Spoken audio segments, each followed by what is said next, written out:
Can passion really pay the bills? Today, we're not gonna lie.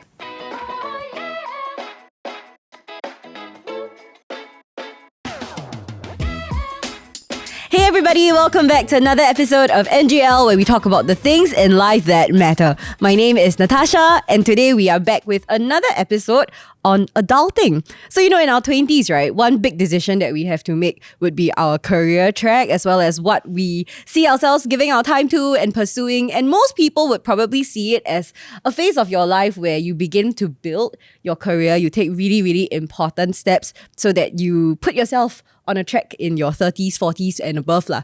But there are also some of us who begin to discover that we have some passions that may not necessarily pay the bills. And so today we're here to talk about that journey as well as whether it is worth pursuing our passion even if it means we're going to take a pay cut and have to worry about finances. So we've got two friends, right, who have super interesting careers and we are here to feature their stories today. So why don't you introduce yourself to us, tell us what you do. Sure.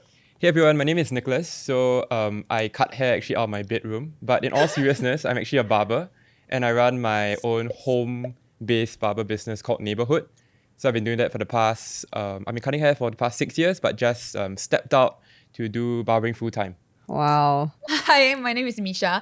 I am a 做打杂人. I'm a freelance actor, performer, storyteller, and also got what things teacher, I guess, cause it Everything helps lah. pay the bill lah. But anyway, I think it's super interesting because how often do we get to speak to a barber and an actor on the same couch, right? It's so true. today we're definitely going to hear your stories because both of them actually came out of a corporate, more traditional job into whatever they're doing now. So maybe you guys can take us through your story, right? So I'm 29 years young. So I studied locally. I graduated in SMU. I was a business student. I heard the word entrepreneur very young. Okay. And I thought like, hey, that's like so cool. You can be your own boss kind of thing. But I never knew what I wanted to do. So I just thought I'll just study business or get the most generic kind of route to that.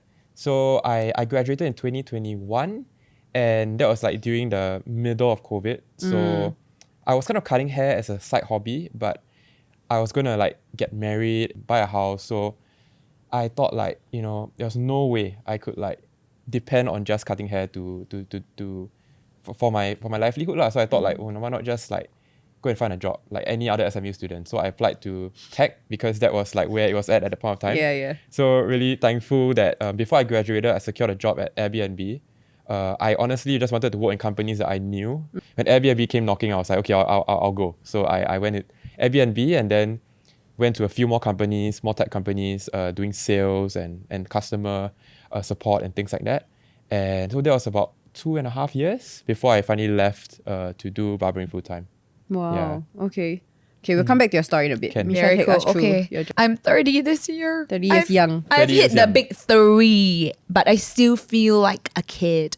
Okay, so I studied nursing. I think back then like my relatives were very like, you must go to NUS, it's like the way to go. So I think there was this like pressure on me to have to take like a course in uni, like in NUS. So like when I got into nursing, they were like, yes, this is the right thing to do. This is the right call. You must go and do it. Because if you don't do it, then it will not be supportive for what you want to do in life. Wow. But if you do this, then after harsh. that, whatever you want to do, sure, go and do. Like I'll support you. So okay, so I did that.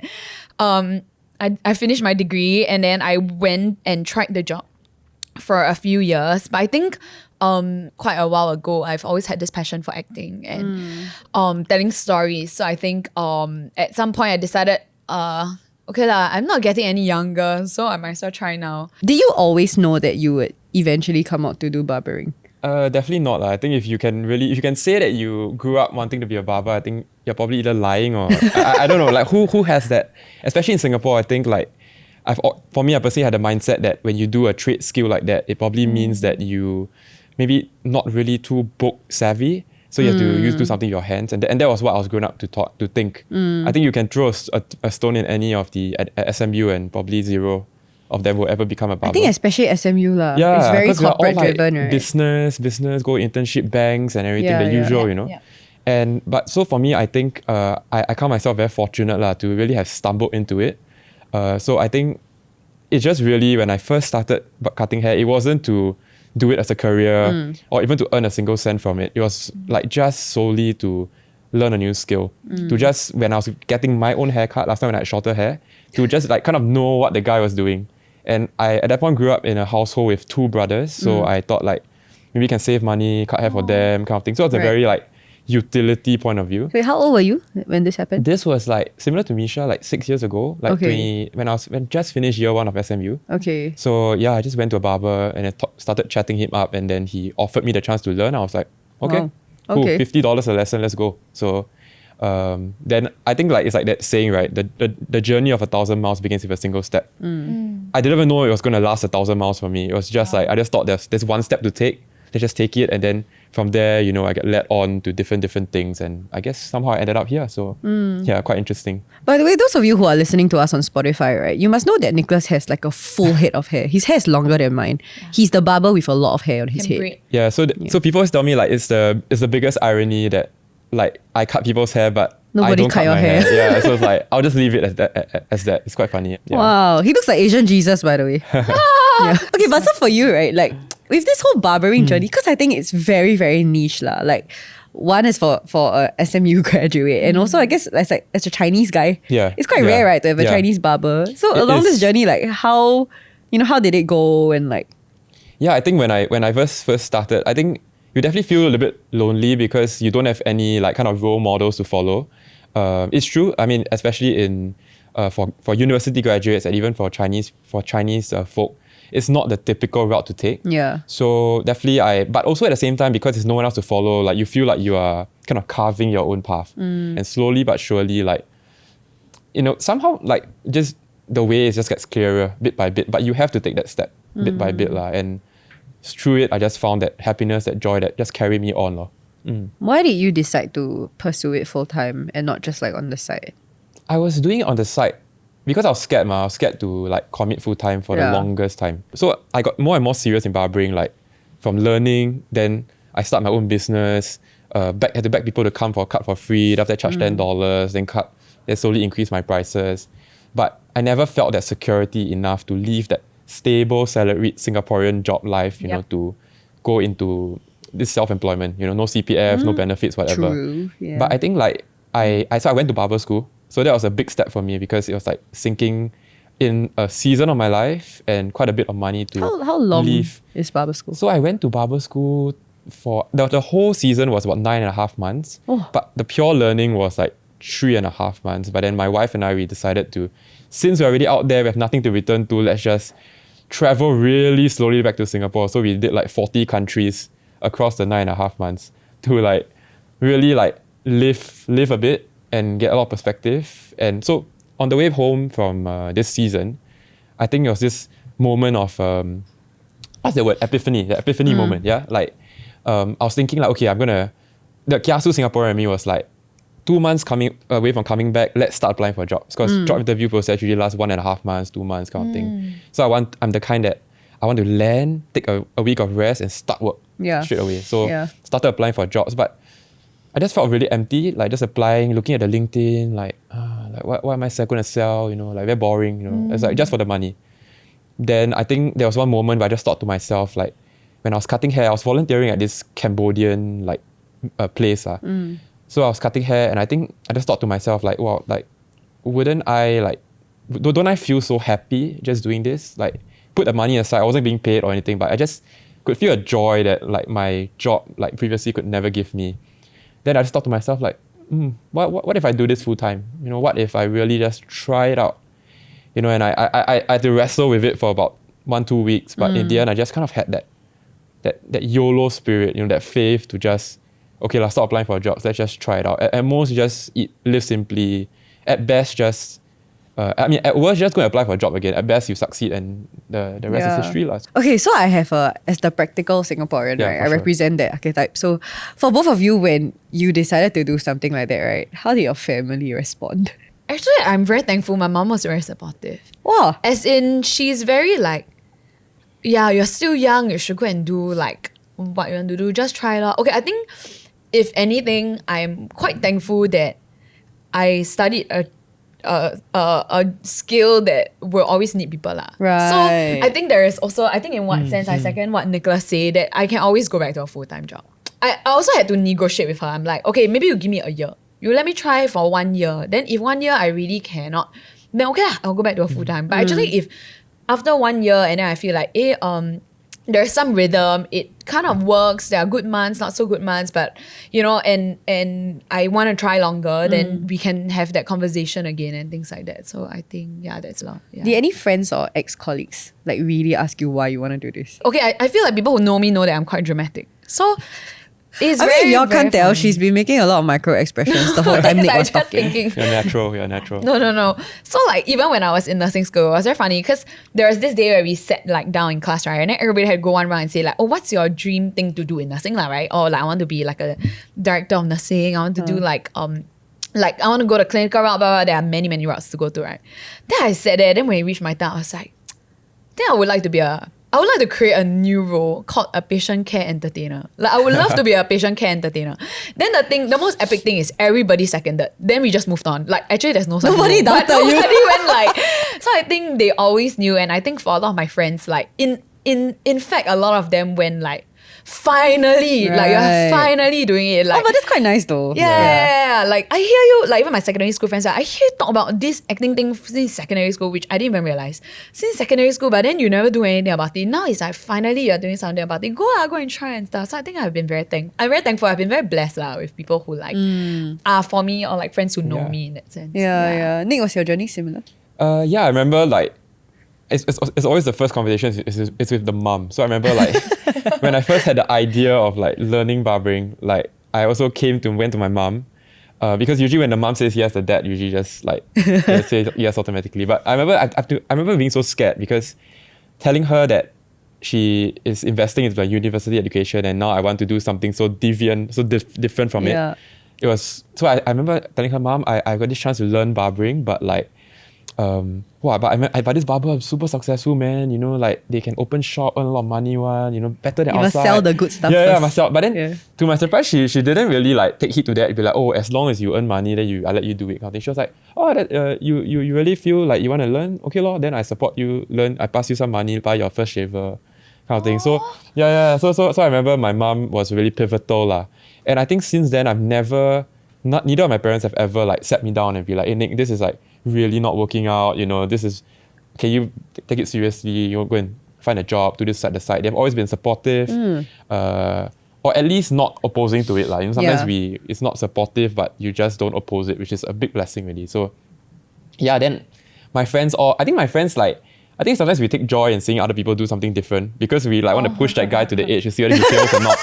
So sometimes, I guess We live vicariously through our friends. yeah. Because I'm like probably the only guy that they might know that is doing something so different. Yeah, So yeah. a lot of friends are very supportive. They're like, oh, you're really very cool, pursuing something so cool, So they're always naturally quite supportive, lah. I can imagine if the opposition, I think it's gonna be so much more difficult. Yeah. Do you think if like your parents were less supportive, you might not have pursued this route?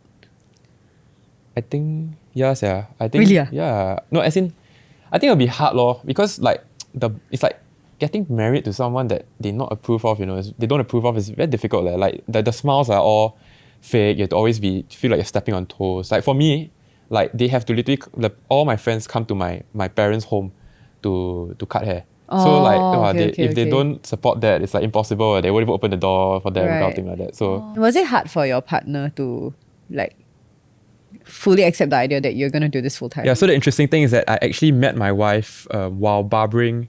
So she already knew that I was kind of headed towards this trajectory, maybe not to this extent so quick. So I think like just slowly, like she got used to the idea that there's always going to be hair on me. I'm going to always have like random guys coming to our home, to our room and everything. Yeah, but I'm still very thankful for her understanding, because I mean, I work very weird hours, like always have like said hair everywhere kind of thing. So thank you to my wife for like really her grace and her mercy on me. Yeah.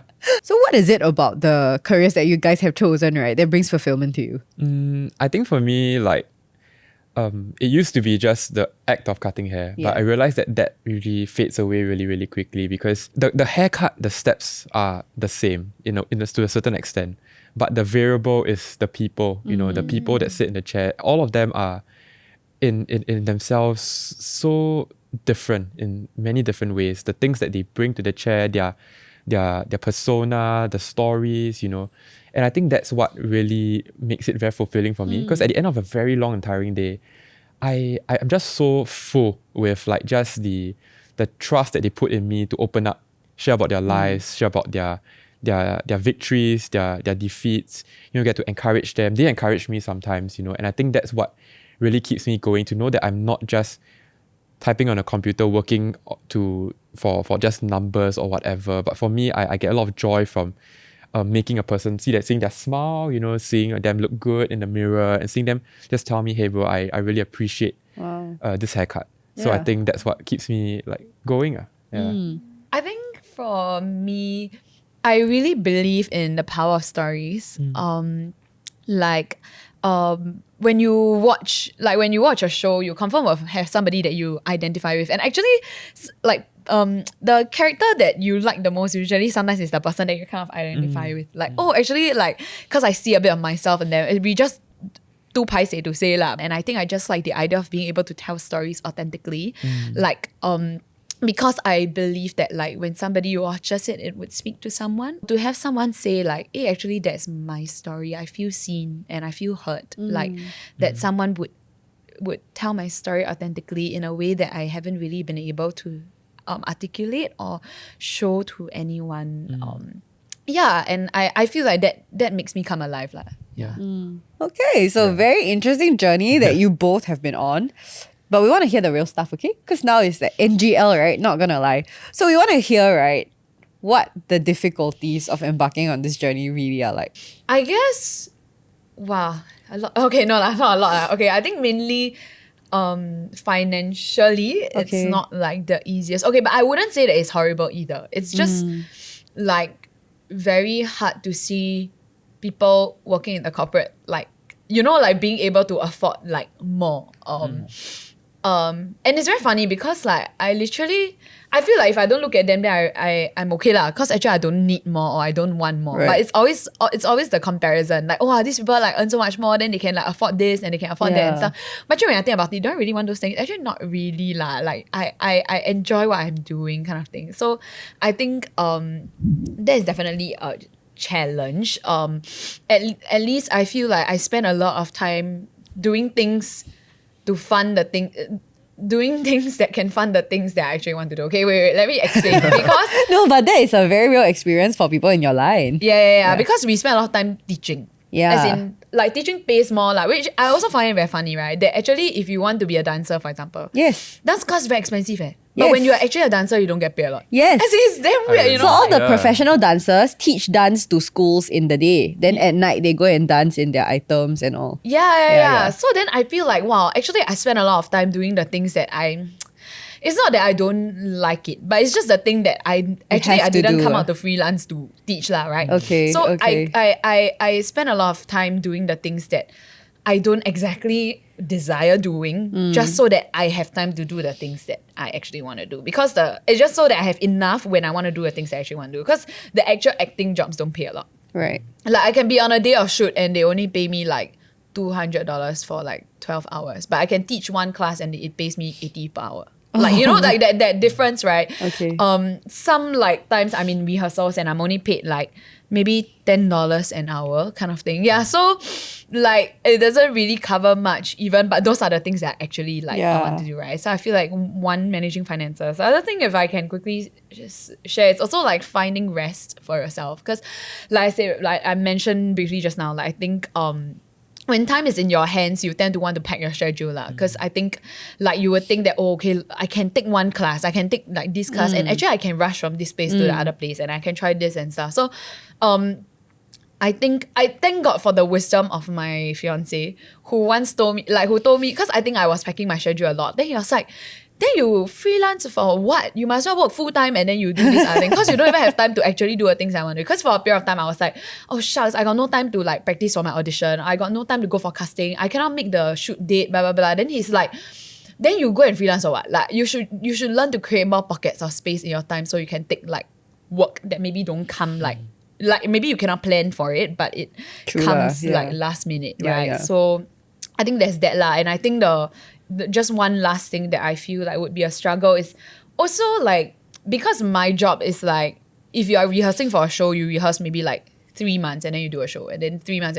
But that's like, you don't always get to do that because there are like down seasons where you just are not hired at all. And then like you're just not booked all the time. And to also learn to count your blessings for the times where you are like, okay, maybe these few months like I don't have like acting gigs. And then that's okay lah, right? And do not compare like the progress of like, oh, what it should look like what your career trajectory should like look like with someone else. And just be contented. I feel like if anything, I learn a lot of contentment, like being in this line, that I actually have a lot more than what I know, and I have a lot. I already have what I need, you know. Yeah. Actually, on the finances one, right? Do you feel it's also a Singapore thing that like maybe in Singapore the arts are not as big of an industry as compared to if you were doing it elsewhere, and that's why it pays a certain way also. It's true. I think because generally Singapore's market is very small. Yes. Yeah, we have a very small market, and I think people always have this idea that I need to be very cultured and learned to watch art. Like, you know, like some people say, hey, I watch theatre, I very learned. Like, you know, people will be like, wow, you very like got depth, or you go watch. You're very atas, you watch then theatre. got money, so expensive, eh? Yeah, so I think there's that, like, because I think our pie is not very big to begin with. Yeah. So definitely. But even on the barbering, right? Because recently my husband and I, like, we went to Japan, and my husband is very like, I mean, he's also an actor lah, just that he does more like film. Yeah, so we were just saying that if he ever jumps off acting, I really can't imagine him doing a corporate job. I think he will just combust and like disappear. So like we went to Japan, and then we were in this little town, and we met a guy who actually like moved from Tokyo to this little town, right, to be a full-time kayak coach. So every day he just like takes like 3 groups of people on a kayaking tour around like Mount Fuji, and that's his day.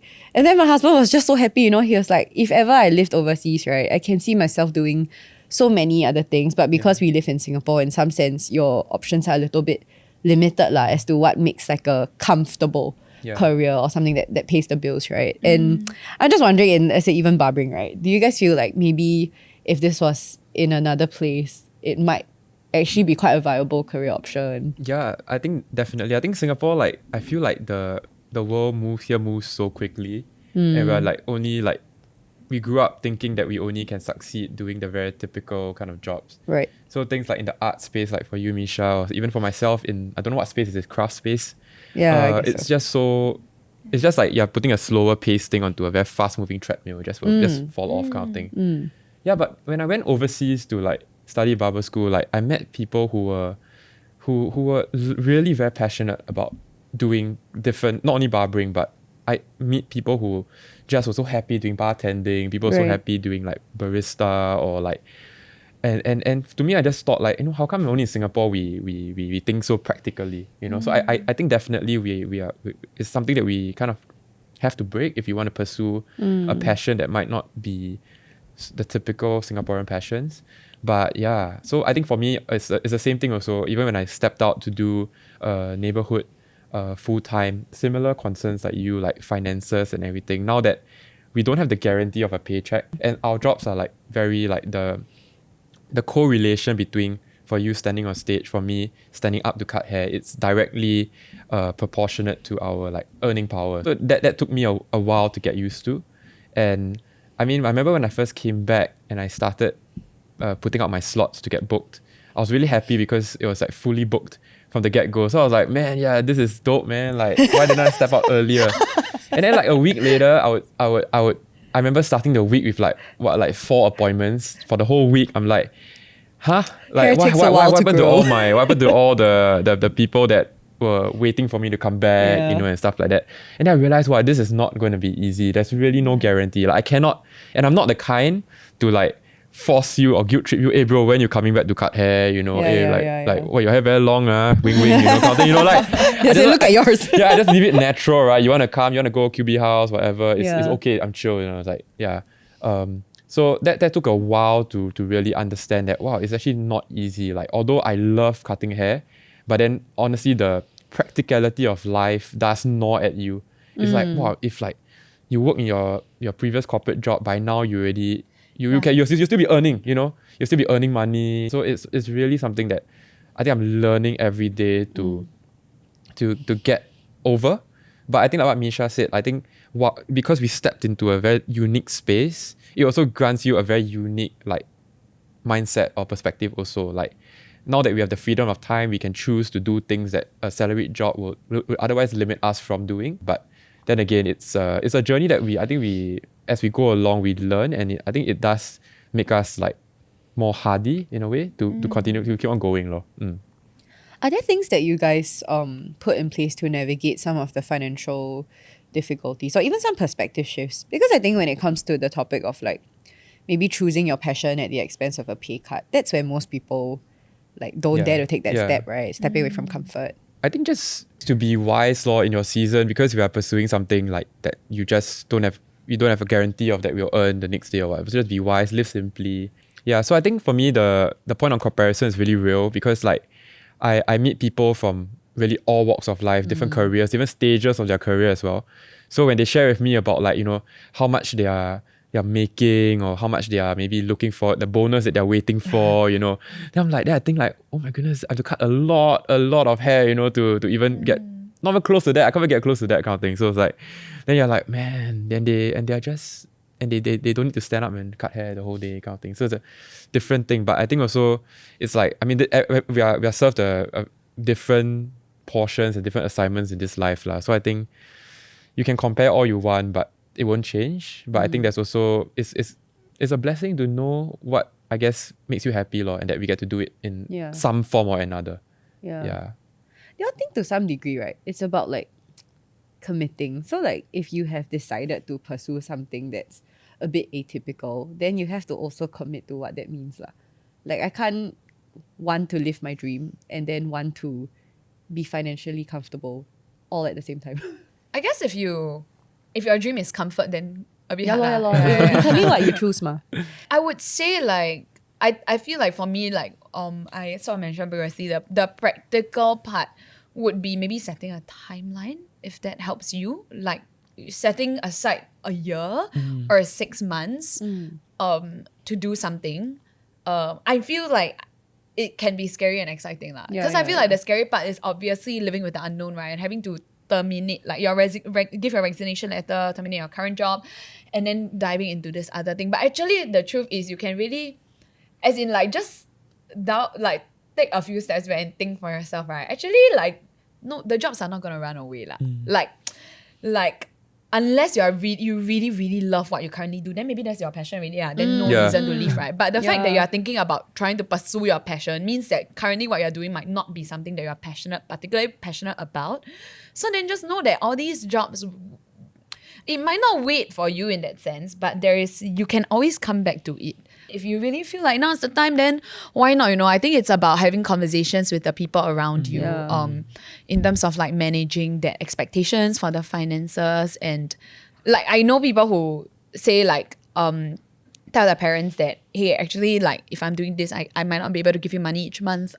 Is that okay? But what I would do is I would cook for home, like like when I can, I will cook. Like I think showing that you're responsible in a different way, and then I think involving those people. I mean, because I think there are key people in your life, right, that would affect your decision. Like I think jumping into your passion is not just actually, it's not really a solo thing lah. As much as it is like individual choice, there is also a lot of other considerations. Like what would my parents think? What would my partner think? What would my friends think? And it's all those other things that help you to get to that decision also. Do you think the ability to choose your passion over money comes from a position of privilege?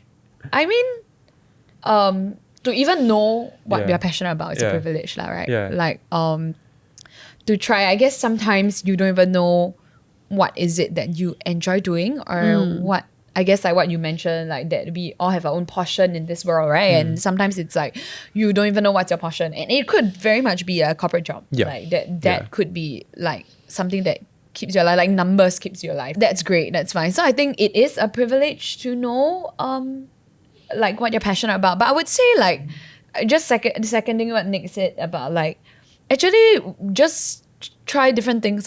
Like just try doing different things. I'm sure there are things that like I would say even your current job, right? Your current corporate job, what are the things that you enjoy about the job, and what are things that you do not particularly enjoy about the job? Because from there, then that's where you kind of find, actually I am quite passionate about maybe this aspect of life, or this thing makes me come alive. And then there's this other thing that I don't particularly enjoy. Am I in my right fit and things like that? I feel like that's how we so-called discover passion. But definitely for sure, it is a privilege to kind of know that, oh, okay, I do enjoy this. You know, to discover that. Yeah. I guess also like your life circumstances at the point where you're making that decision, right? Whether you have a lot of big ticket items to pay for, whether you're coming out of like your university education or your diploma education with debt. Yeah. Yeah. And I guess these are all things that different people navigate at different points in their life. And perhaps if you are at a point where you do still have some, what would you call liabilities, right? Maybe it's also helpful to not see passion as a like, I have to do it now. Yeah, You know, there's yeah, room for us yeah. to kind of deal with our liabilities and then figure out our path along the way as well. I think everybody works on different timelines lah. Yeah. Yeah. And I think I like what you said earlier, Natasha, about like, even if you don't pursue it, like maybe surround yourself with people who are pursuing it. And I think probably just having a conversation with a person, asking them out for a cup of coffee, just to learn more about it.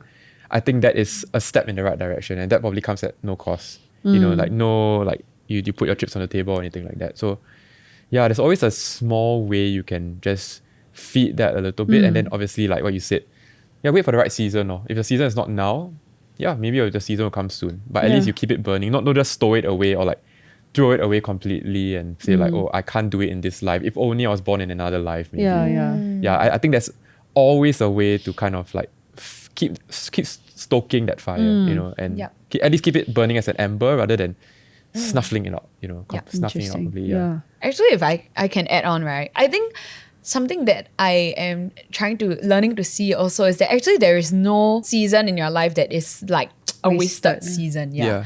Like actually, like even though I started acting very late, right? I mean, yes, I started acting very late. But actually I'm very thankful because I bring more life experiences than some other actors who started very early. Like It's true. what I can offer is very different from somebody who went to acting school, for example. And I have say like, experience in nursing, which some people find very interesting, or it's a natural conversation opener. To No, it's things true. that, Your like, I don't understanding have. of death and mortality is probably different from another person who doesn't see death all the time. Yeah, so I think there is no wasted season. Yeah. If you're in a so-called like, okay, now maybe you got liabilities, you cannot do the passion thing because it doesn't pay.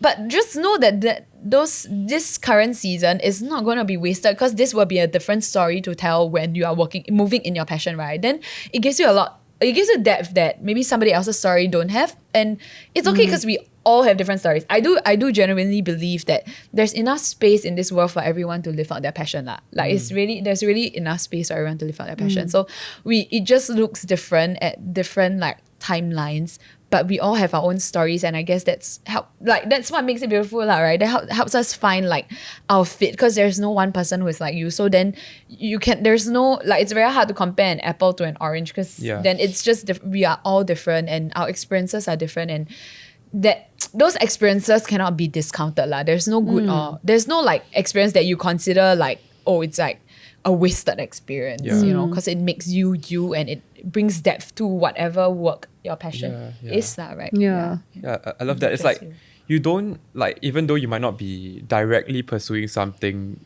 related to your passion, but like for example, you're just stuck in a 9 to 5, but you can train yourself in a lot of other ways. Like for me at least, like learning how I had to do so many really mundane sales calls really helped me now in holding a conversation with my clients in the barber chair. You know, just how I have to just keep facing a lot of rejections, a lot of failure is the same tenacity that I still keep in my heart now when I see an empty schedule.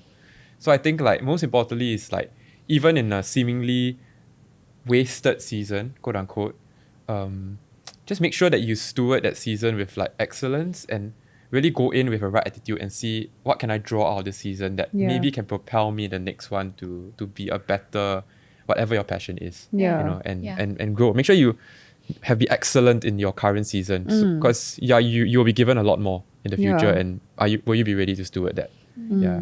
Yeah, that's really good. I think we've covered quite a bit. I just have one last question. If there are listeners right now who are in that in-between space where they're considering whether or not to maybe take a leap out to pursue their passion, right? What would be some advice that you would leave them with? don't be afraid to ask, I guess. Like, because I feel like the idea of the leap is only scary because you don't know what you're leaping into. But actually, there are a lot of answers. I mean, there are people who have gone before. Unless it's really like some, like you want to live on the moon, that kind, then maybe you need to write into then you need to write into NASA, and even then there's someone who has been, right? So or at least there would be connected, like related things to the sphere of whatever that you want to leap into lah. So I feel like actually just drop someone a DM and be like, hey, you know, I mean, like if you like, I really like think that whatever you're doing is cool. I'm thinking of it, like it's there.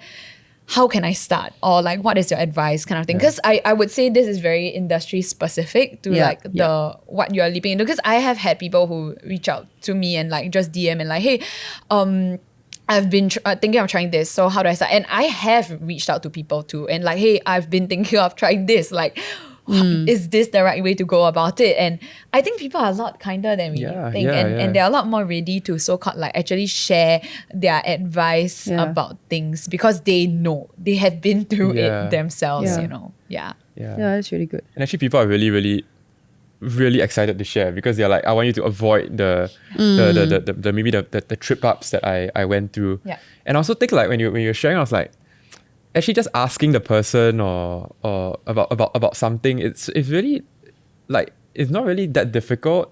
And you think about it, is it really a leap of faith to ask someone just sliding into the DM? Not really lah. I think it's just like having a conversation, just asking our curiosity. You haven't really even committed anything. Yeah. It's true. But just that one message that So if you really think about it, you boil it down, actually you will only realize it's a leap of faith when you look at it from like a third person's point of view. But actually, honestly, it's just a little step forward. It's just a little like that one message, that one ask, or like what I was sharing previously about finding that just that one lowest hanging fruit, that one avenue to just scratch that itch of your passion, whatever it is, and do your own self that justice to just scratch it a little bit and move on. Even just a little bit and not just remain stagnant. I think you can be proud of yourself to say that I'm pursuing my passion. Pursuing your passion doesn't always just mean like doing it for money, getting paid full time, but it could just mean you're actually entertaining the thought. You're not just cancelling it out, or you're not just like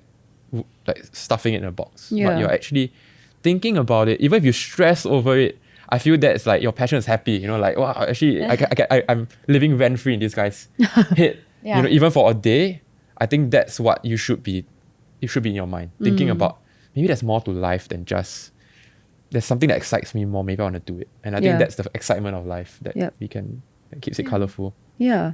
Thank you so much for sharing your stories. I really loved hearing what you guys do because I think it's really not common that we get to speak to a full-time barber as well as somebody who decided to jump from nursing into acting. But I believe that people who are listening who are in that space contemplating doing something very different would really resonate with a lot of the things that you guys shared. So thank you for sharing your stories. And I just wanted to give a shout out to the two of them. So if you're looking to get a haircut, you can look for Nick. You can look for him on his Instagram account. We're going to put it in the description box. And if you need a storyteller, if you need an actress, if you need somebody to just be anything you need her to be, look for Misha, Paul Princess. Yeah. If you need like some bandage or so, you can ask her lah. She's not. Maybe not.